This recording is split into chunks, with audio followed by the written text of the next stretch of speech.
यहां बड़ी सुंदर बात कही, जो मैंने पूर्व में भी कई कथाओं में ये बात बोली है कि व्यक्ति के जन्म लेने में 9 महीने लगते हैं, तो मरने में वो 1 मिनट में नहीं मर जाता, उसके मरने में भी कम से कम 6 महीना लगते हैं। वो यहां लिंग पुराण की एक कथा है। मृत्यु की कुछ सूचनाओं का वर्णन किया गया, उसको मरने में 6 महीना लगते हैं। क्या सुंदर लिखा है कि अत ऊर्ध्वं प्रवक्ष्यामि अरिष्टानि निबोधतः येन ज्ञान विशेषेण मृत्युम पश्यन्ति योगिनः। सौनकादियों ने पूछा कि कैसे पता लगे कि अब से इस व्यक्ति का समय मरने का नजदीक है, वो कैसे समझे? तो कहा गया है कि अरुंधति ध्रुवम चैव सौमच्छायाम आपतम। यदि व्यक्ति की छाया धरती पर ना पड़ रही हो और उसको ध्रुव तारा ना दिखाई दे रहा हो, तो लिंग पुराण में लिखा है कि 6 महीने में उसकी मौत होने वाली है। वो बचेगा नहीं, वो जाएगा। स्वछायाम ब्रकतो पश्यैचतो पंच सजीवती। लिखा है अपनी छाया पड़ भी रही है तो टूटी फूटी सी है, कहीं हाथ नहीं दिखाई दे रहा, कहीं पांव नहीं दिखाई दे रहा, तो उसकी मौत 5 महीने में होने वाली है। तत अपसुवा यदि वादर से यो आत्मा पश्यति।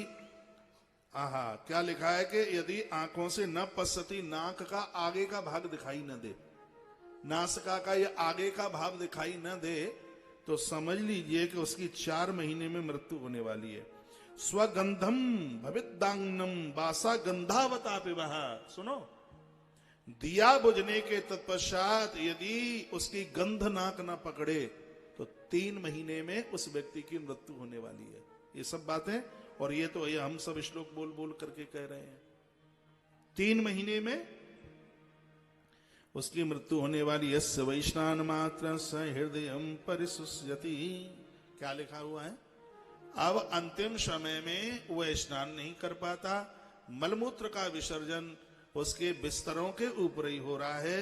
तो यहां लिखा हुआ है कि अब वो चलता फिरता बस मेहमान है, बस कब तक का है, ये मृत्यु के संकेत हैं। क्या भरोसा इस जिंदगी का, साथ देती नहीं है किसी का। तो ये शौनक ऋषियों को महात्मा सूर्य बता रहे हैं कि व्यक्ति को भगवान के भजन में लग जाना चाहिए। और क्या लिखा है कि कृब्बादो वा खगो यस्य षण्मासान्नति वर्तते। मस्तिष्क के ऊपर कौआ, कबूतर और यदि गीध आकर के बैठ गया है तो उस व्यक्ति की मौत 45 दिन में 1.5 महीने में होने वाली है। मैं श्लोक के साथ लिखा है काकः कपोतो गृद्धो वा निलीयधस्य मृदनी। काक कहते हैं कौए को, कौआ, कबूतर और गीध जिसकी खोपड़ी पर, जिसके सिर के ऊपर बैठा है, ये मृत्यु के कुछ संकेत हैं। जब रावण युद्ध के लिए जा रहा था तो गीध उसके माथे पर, सिर के ऊपर आकर के बैठ रहे थे। भगवान महादेव संकेत कर रहे थे कि अब तुम्हारा बेटे राज अब अंत है, क्यों गीध बैठ गया अब खोपड़िया पर, अब गीध तुम्हें भोजन बना ही लेगा, तुम बच नहीं पाओगे। तो गीध कबूतर हमारे माथे पर बैठे, उससे पहले ही हम इस शरीर से बढ़िया बढ़िया अच्छे अच्छे काम कर लें तो ज्यादा बढ़िया है। मैं निवेदन करना चाहूंगा, अच्छे लोग तो मरने के बाद भी जिंदे रहते हैं। मैत्री शरण गुप्त जी ने 4 पंक्तियां बड़ी सुंदर लिखी, बड़ी सुंदर लिखी हैं पंक्तियां।